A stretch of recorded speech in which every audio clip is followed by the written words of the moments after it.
Bonjour et bienvenue dans cette nouvelle vidéo. Aujourd'hui, je vais vous parler de la méthode pédagogique interrogative, mais surtout quand utiliser cette méthode. À tout de suite. Pour animer une session de formation, la méthode pédagogique interrogative a plusieurs avantages. Elle crée de l'interaction avec les participants et les rend acteurs en les impliquant. Cette technique leur donne la parole et favorise l'échange avec le formateur et surtout permet de mettre en place un schéma de communication dynamique. L'intérêt de cette méthode est qu'elle peut être utilisée à n'importe quel moment si le formateur le juge utile. Elle s'appuie sur les différents types de questions ouvertes ou fermées. Elle est conjugable avec d'autres méthodes comme la méthode expositive par exemple. L'intérêt est qu'elle dynamise le groupe et lui permet de participer activement au déroulement d'un cours. La méthode interrogative favorise l'apprentissage en faisant formuler les réponses par les apprenants. Le niveau de concentration des stagiaires est beaucoup plus élevé grâce à l'interaction permanente avec le formateur. Elle peut être également intégrée à n'importe quel moment ou une autre méthode. Si le formateur utilise une méthode expositive, par exemple, pour présenter un sujet, il peut utiliser la méthode interrogative ponctuellement pour couper avec la monotonie.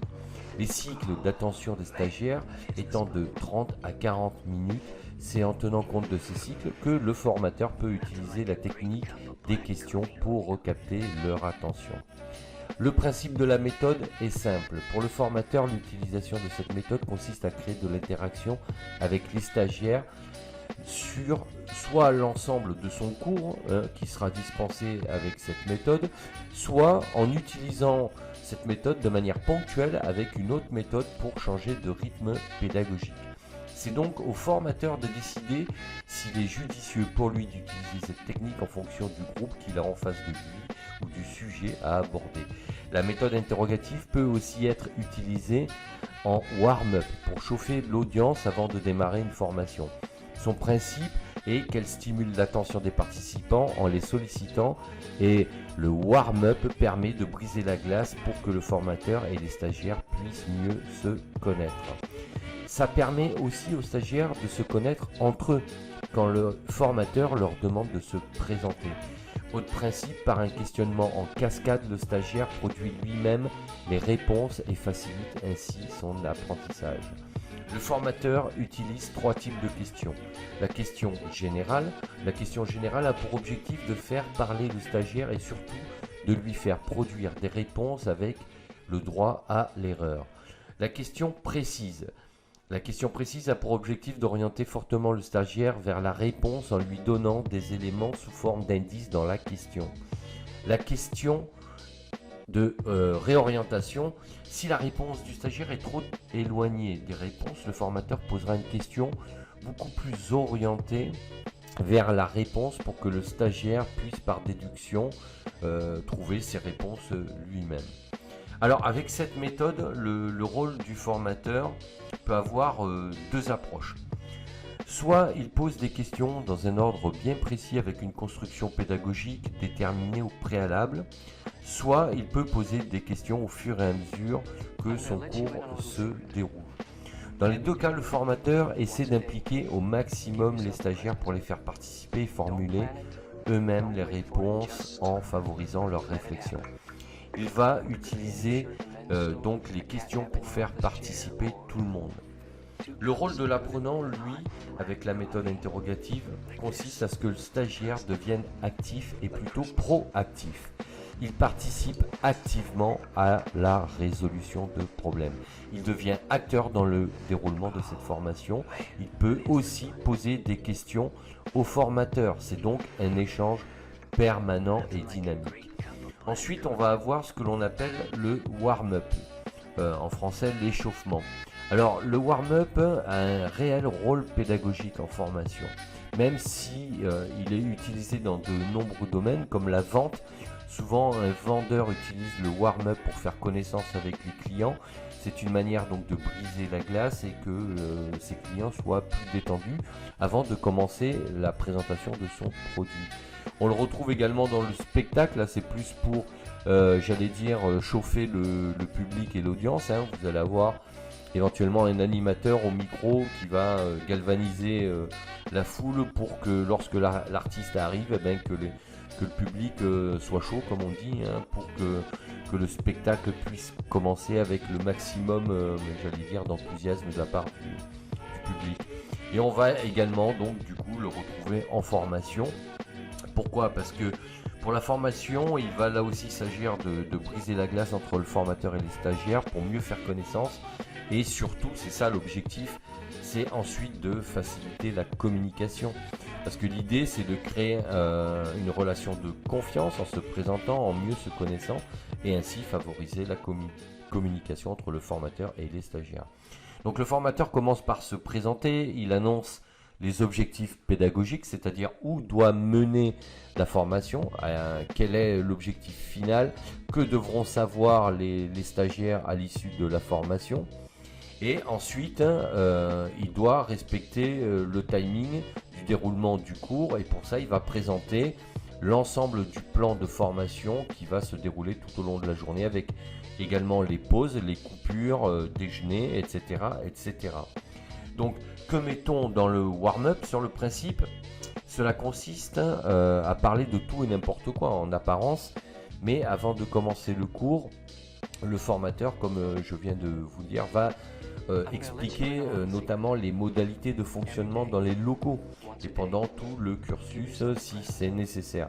Ça permet de donner des informations qui vont éclairer les stagiaires, qui vont savoir comment ils pourront fonctionner dans les locaux, parce que la partie logistique, organisation et fonctionnement est très importante. Et si les stagiaires n'ont pas ces informations, c'est peut-être des questions qu'ils vont se poser et qu'ils n'oseront pas poser au formateur une fois qu'il aura démarré son cours. Et tant qu'ils auront ces questions suspendues dans leur cerveau, ils pourront perdre en concentration. Donc c'est pour ça que l'intérêt de présenter tous les modes de fonctionnement sur une journée, une semaine, un mois ou sur une année est très important, parce que ça permet, j'allais dire, de libérer l'esprit des stagiaires qui se poseront plus les mauvaises questions. Ça permet d'évacuer en fait toutes ces petites questions qui polluent l'esprit des stagiaires. À partir de là, va se créer un échange entre le formateur et les stagiaires sur des points qui concernent tout le monde. Ensuite, il va demander aux stagiaires de se présenter. Donc cette phase-là est très importante parce que ça leur permet de mieux connaître les autres aussi. Parce qu'un stagiaire, quand il se présente au formateur, ça donne des informations au formateur sur ce qu'il a fait, son cursus, son expérience. Mais vous avez tous les autres stagiaires à côté qui entendent et qui, d'une certaine manière, prennent connaissance de qui est leur camarade à côté, parce que ça leur donne des informations. Et peut-être que certains ont fait même les mêmes formations, le même cursus, ou ont vécu les mêmes expériences, et ça va favoriser le lien entre les stagiaires et donc la cohésion d'équipe. C'est donc lors des présentations des uns et des autres que les stagiaires vont éventuellement se découvrir des points communs avec d'autres stagiaires. C'est ce qui leur donnera l'occasion d'échanger entre eux pendant les pauses, et ainsi se créer plus de connexions entre eux. Donc de cette manière se forment les groupes par affinité souvent. Souvent le premier jour, les gens s'assiedent dans la salle, comme ça un peu au hasard. Et puis après les présentations, il n'est pas rare de remarquer, alors peut-être pas pour une journée, mais pour une semaine, il n'est pas rare de remarquer que après, certains stagiaires s'assiedent à côté parce que pendant les pauses, ils ont discuté de leurs points communs et ça a créé comme ça des affinités. Donc pour la durée, pour le warm-up, elle est variable en fonction donc surtout de la durée de la formation, de l'intensité du cours qui doit suivre sur son déroulement, et surtout du nombre de stagiaires. Si un formateur intervient pendant une journée, qu'il a en face de lui une dizaine de stagiaires, il va pouvoir faire un warm-up d'une demi-heure, d'une heure maximum. Il ne pourra pas aller au-delà parce que derrière, il a un plan de formation à respecter avec un certain contenu de connaissances et d'informations à délivrer. Et il doit tenir le timing pour arriver en fin de journée à respecter les horaires tout simplement. Et surtout, à atteindre l'objectif pédagogique final. Donc pour ça, il faut qu'il puisse transmettre tout ce qu'il a à transmettre dans la journée. Donc le warm-up est très variable. Si vous intervenez par exemple sur des cours qui durent une semaine, vous pouvez éventuellement prendre une paire d'heures, c'est-à-dire 2 heures ou voire même une demi-journée, surtout si c'est prévu dans l'organisation du programme hebdomadaire. Et il ne faut pas négliger cette partie-là parce que c'est à ce moment-là que l'on permet que le formateur peut évacuer des questions qui du coup ne reviendront pas dans la semaine et permettront de capter toute l'attention des stagiaires sur l'essence même de la formation, c'est-à-dire le contenu pédagogique. Donc le warm-up, il doit être proportionnel à la durée de la formation. Donc voilà, pour une session d'une journée avec un groupe de 8 à 12 personnes, il faut prévoir une demi-heure à 1 heure selon le nombre de stagiaires. Parce que là aussi, si vous avez 8 stagiaires, vous pourrez le faire en une demi-heure. Si vous avez 12 stagiaires, ça vous prendra peut-être 3/4 d'heure, voire 1 heure. Mais si vous avez une formation à faire dans un amphithéâtre avec une centaine de stagiaires, vous n'allez pas leur demander de se présenter un par un. Vous allez faire un warm-up en vous présentant et en posant des questions au hasard. Vous allez sélectionner une dizaine de stagiaires et ça vous permettra aussi de faire le warm-up, mais vous n'allez pas y passer la journée. Donc voilà, le warm-up il s'adapte en fonction du contexte, de la salle, du nombre de stagiaires, de la durée et du contenu pédagogique. C'est donc au formateur de juger en fonction de la situation et du contexte. Ensuite, s'il y a une évaluation à l'issue de la formation, le formateur devra aussi présenter les modalités de l'évaluation. S'il y a un test en fin de journée, par exemple, il devra expliquer que le test comprend tant de questions. Il devra aussi expliquer qu'il faut avoir X bonnes réponses pour réussir le test, etc. etc. C'est très important que les stagiaires connaissent donc la finalité pédagogique de la formation s'il y a un test ou un examen à la fin. Et tout ça doit être expliqué en détail. Donc ensuite, on va avoir ce que l'on appelle donc les questions ouvertes.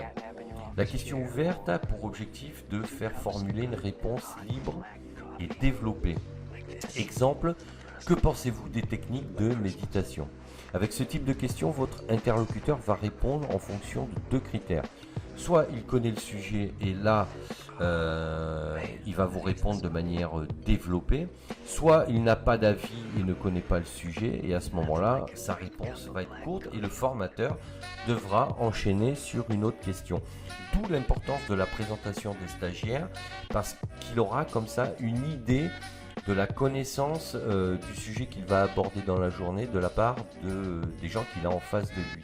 Et ça lui permettra aussi d'adapter ses questions en fonction.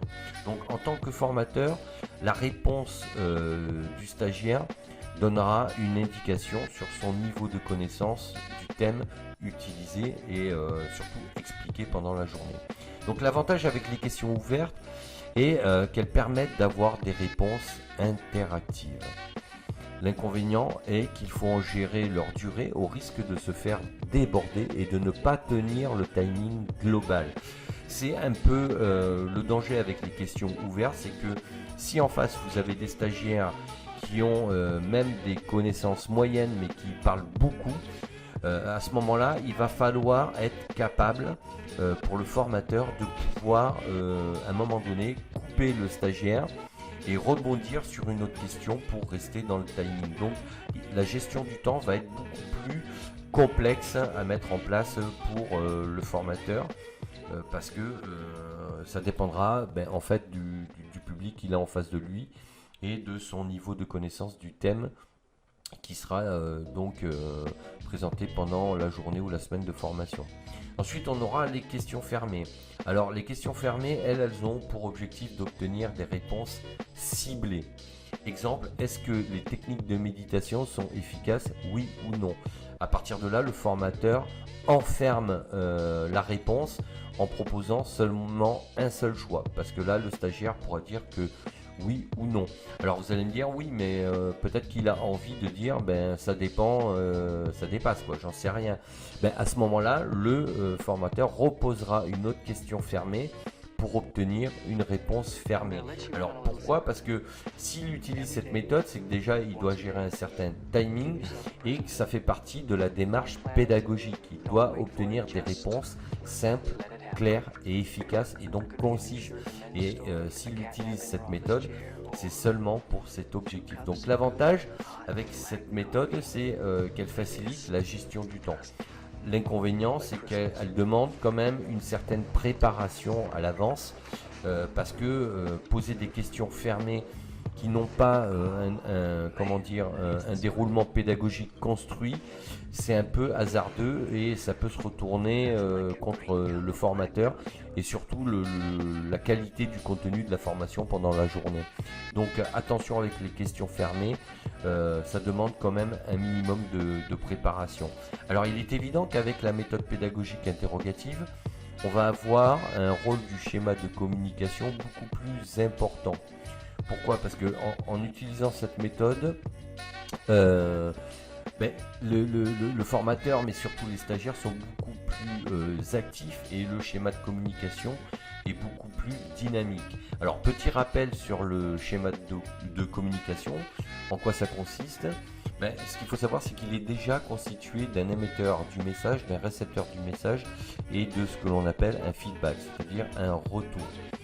Donc l'émetteur envoie un message au récepteur qui, par sa réponse, envoie un feedback à l'émetteur et c'est comme ça que se met en place un schéma de communication.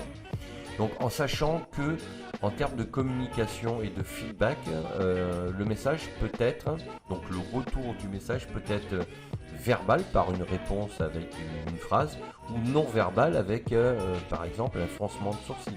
Mais dans les deux cas, c'est un feedback qui est renvoyé au formateur.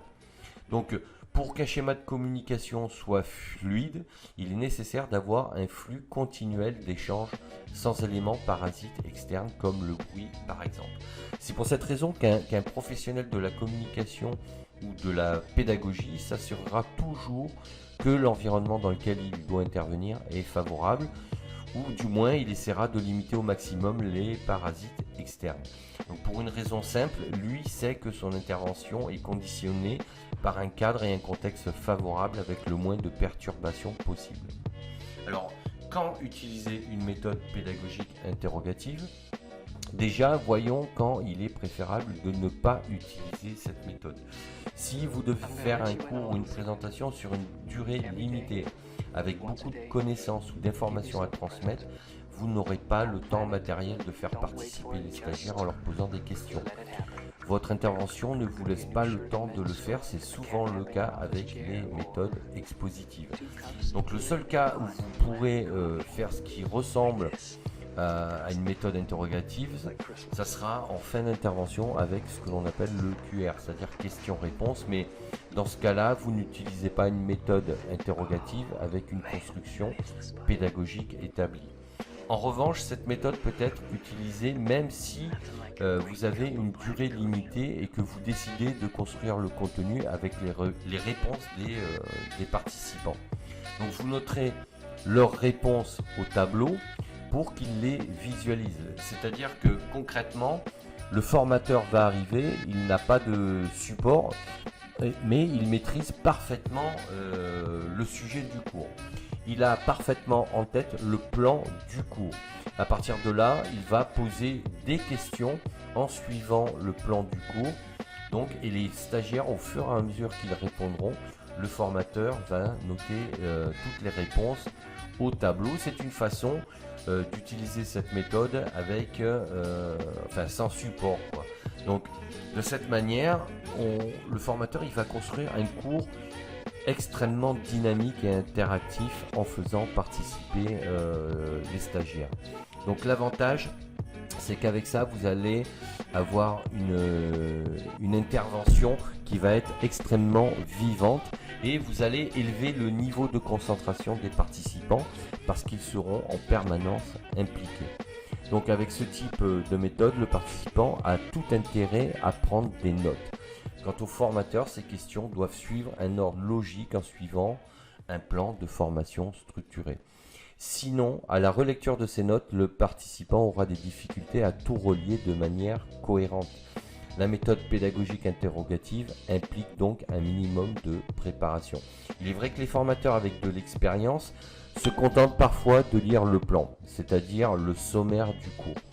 Cela veut dire qu'ils maîtrisent parfaitement le sujet et son contenu et sont capables de répondre à toutes les questions qui peuvent lui être également posées.